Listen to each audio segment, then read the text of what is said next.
Hello, hello. Today is the day where we discuss about Desolate Desert.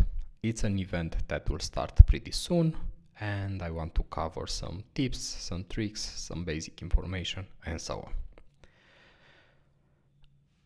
The first thing that I want to start is the pointing, the points and how they are distributed.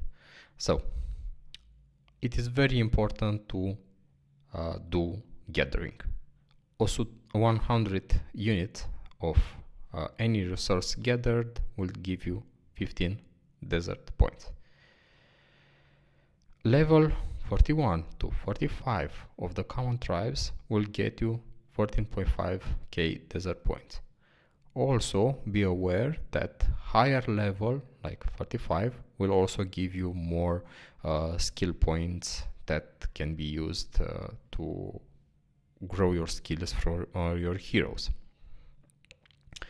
Complete exploration quest to obtain 100k desert points. So do your explorations, you'll get a lot of points just by doing that. Now, killing and get your own units killed. If you get a gravely wounded unit, you'll get 1.2 points and so on based on the level of that unit.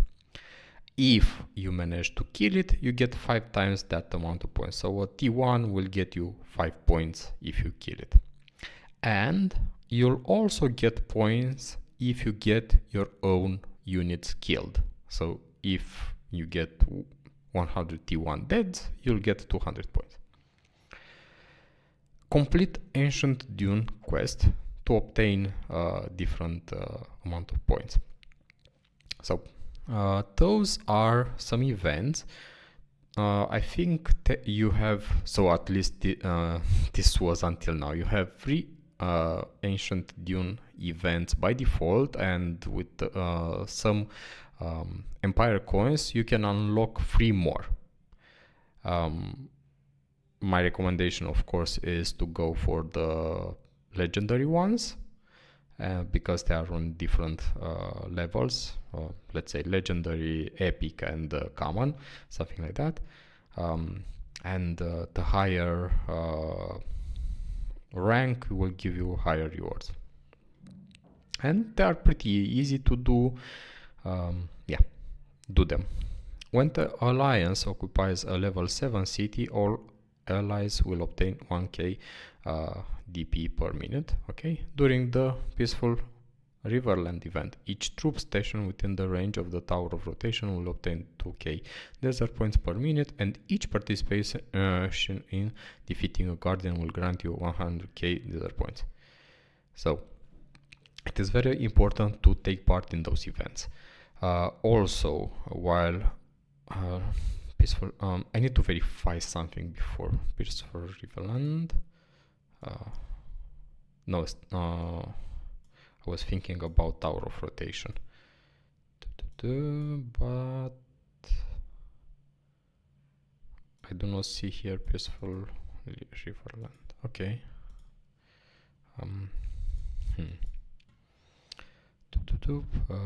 During the peaceful event, each troop.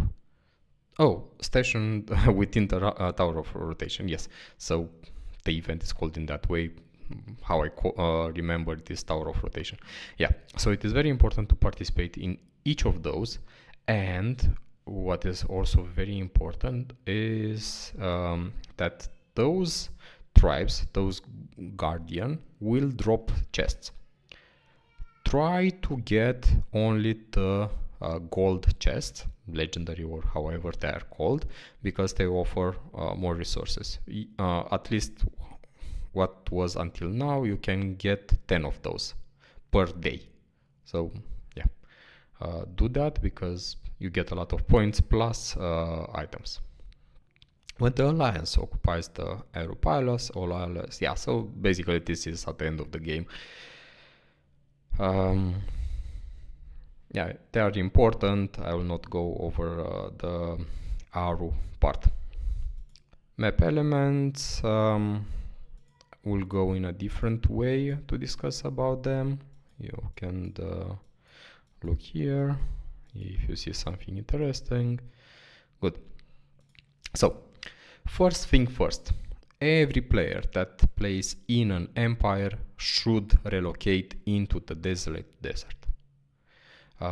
Any alliance leader, officer, and so on should not build in the empire any new building like the food center and so on. No, every player should be incentivized to come into Desolate Desert, and let's see what's happening. We will start from here, but every kingdom starts from one of those corners.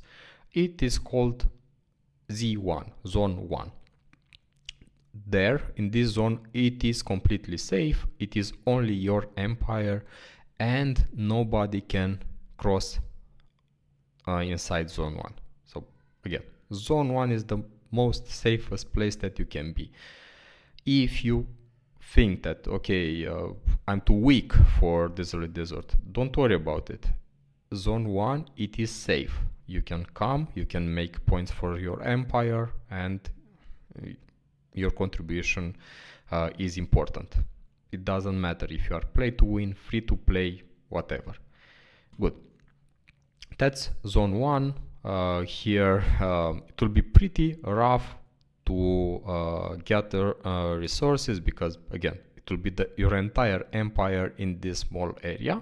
However, you'll send your gathering information 5 minutes away and you'll gather resources as normal. Good. Let's go to the Forbidden Zone. Forbidden Zone, or this yellow part right now, it is called also Zone 2, Z2. This zone can be accessed after the end of day 1. So when the day 2 starts, 0, at that moment you can declare war on those gates.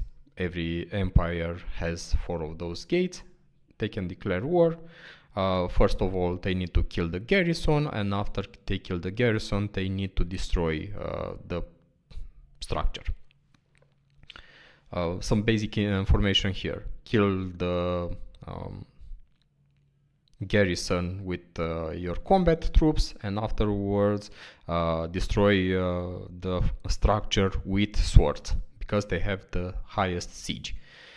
Everyone can use only one formation to kill, to destroy the wall, the structure.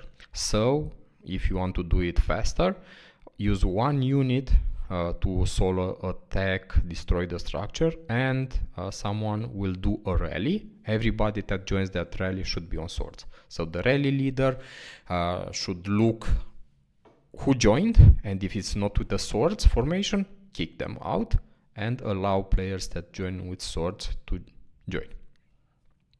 Okay. Because you want to go faster, it is very important to go fast in this event. After you destroy this structure, everybody will get some points, and you'll also get the currency needed for that allows you to build towers. So basically on this map you need to do what you already did with your empire. You started from zone 1 and you build towers until you reach Aru. It's imperial city renamed in a different way, so from this moment on I may say IC. Good. If let's say someone takes some other alliance from your empire, takes a structure from here, destroys it, and another one wants to take it now for the points, no, the points are sent only to the first one that occupies it. Okay, let's move. Eternal Realm or Zone 3, because we are trying to use the same terminology as we are using in Empire. Z3, Zone 3 is the Eternal Realm. Here it is where the final battle will take place to occupy the Imperial City in the last day of the event. Ostland Mountain Fort. Yeah, basically it takes about what I said earlier. Day 2, declare war, occupy it, and so on. Forbidden Zone Mountain Fort. So you can see those paths. This allows to have a kingdom versus kingdom if there is any fight. But at the same time, a kingdom can destroy this gate and pass to another kingdom. So basically they will have access to the entire zone 2. It is up to every empire to decide how they want to plan here. Yeah. Eternal Ram Mountain Fort. Okay, those will be available in day 6 at 0. Same ideas I discussed about the forts from Z1. Kill the garrison with the attack formation, destroy the structure with swords. Pillar City, R or Imperial City, Tower of Rotation. Yeah, as I said earlier, Tower of Rotation is very important. If I remember correctly, there are 2 times per day where the event happens. At those moments you should come with your troops in the tower, kill the tribes, get only the gold chests, and your job is done. You'll also get notified once you reach your limit. So this part with the Tower of Rotation, it's capped on the amount of points that you can get. Now we talked about the map, how things are going. You'll start in your empire zone, day 1. Day 2, you'll start going to zone 2. Day 6, you will have access, you can have access to your Imperial City. And day 7, I think, is the day where the final fight happens. Let's see if it says here.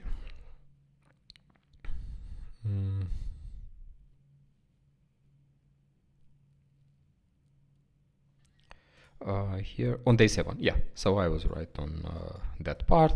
Yeah, very important. Once you fight for the arrow, some guardians will appear and it is recommended to attack them, so you get some points. I feel like you get double points, something like that, but yeah, you can read the details.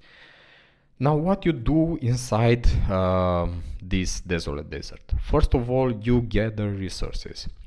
In zone 1, nothing special, it's like it is in your empire and so on. Zone 2, it's a little different. You'll start to find resources level 7 and level 8.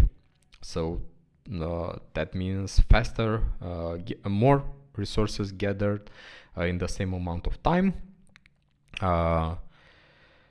Yeah, another thing, you should kill the tribes. You'll have your stamina. Now you have tribes level 31 plus up to 45. My recommendation, kill the one that you can kill basically, because it will give you more resources, the same amount of points. Do your exploration, and something that changed, at least this is how they announced, we'll see if it changed or not. They said they will put a cap on the amount of tribes that you can kill. Basically, using your stamina, you'll have a limit. We'll see if they did something about it or not. A new change is that in this map you'll build some towers. If anybody teleports into an area, of course they need to have access to that area, but if they have access and they teleport and there isn't an alliance flag there, they will lose the shield. So this is something new, again, they announced. Hopefully they implement it, because that's very important. Yeah, so my recommendation is always stay in the alliance land. Why? You'll have the alliance buff that gives you, if I remember correctly, it's about 10% attack buff. Maybe you'll get also some other buffs, but you'll get, your troops are stronger on the alliance land. So be there, stay protected. An advice if you go offline and there isn't any peace agreement in zone 2, either go to zone 1 or stay in zone 2 but reinforce and stop gathering. If you are doing gathering while you are offline, basically your troops that gather will just be 3 points for the opponent. Now you can use T1s in order to gather, so you don't lose too much, the opponent doesn't get too many points. You decide. Also, if you are a smaller player, most probably at this stage of the level, if you have less than 50 million power, put shield. You can get zeroed pretty easily. I will say you can, if you did not invest properly, even players with 80 million power can be zeroed by the Krakens. So be aware of that. Good. Another part, I said you'll need to build towers. I like you are doing into your empire. It is very important here that you reinforce that tower. Why it is important to reinforce the tower? Two main reasons. One, it will be built faster, and secondly, it will be also reinforced. So the opponent cannot attack a tower that is not completely built, but once it is completely built, they can attack it. Of course, they need to have a tower near your tower in order to do that, but most probably that we'll see in zone 3, depending on your strategy and any agreement that exists. So build towers, try to find the smallest spot, try to get the castles that correspond to your area. So basically here you'll see 3 castles, 3 castles, 3 castles. Tower of rotation, this is tricky between empires. You'll see if you can negotiate something there. And yeah, that's all about it. Hopefully you'll have fun and enjoy the game. Have a wonderful day.